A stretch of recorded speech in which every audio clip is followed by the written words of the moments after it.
Hey Dreamers, this is Mike, and in our new bundle, Season's Greetings SVG bundle, we do have a print to cut caption in our Joy Nativity card. So I wanted to show you how you would go ahead and use that in Design Space. So I do have that uploaded to Design Space. You will want to ensure you are using the SVG file that we provided.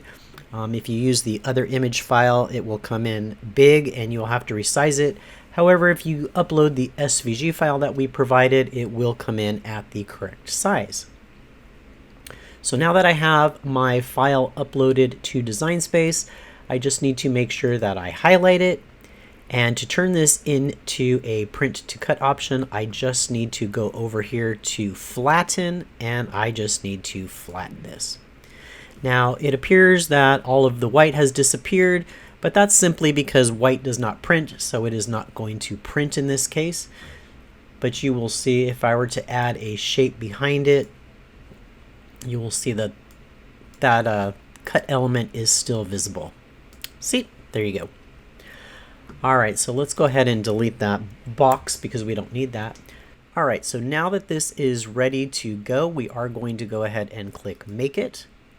As you can see, it does tell me that it is a print then cut.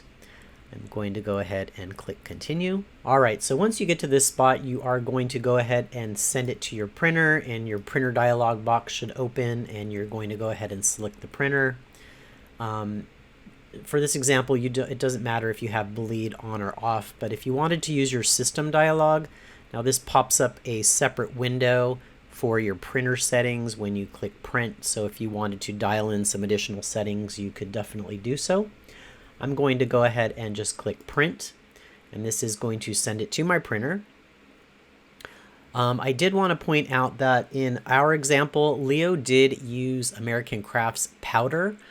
So you can definitely go ahead and do the print to cut on whichever color you are using for your card. He did use a 12 by 12 sheet of cardstock that he did cut down into an 8.5 by 11 size to fit into his printer. Once I retrieve my printout from my printer, I am going to go ahead and lay it onto my mat.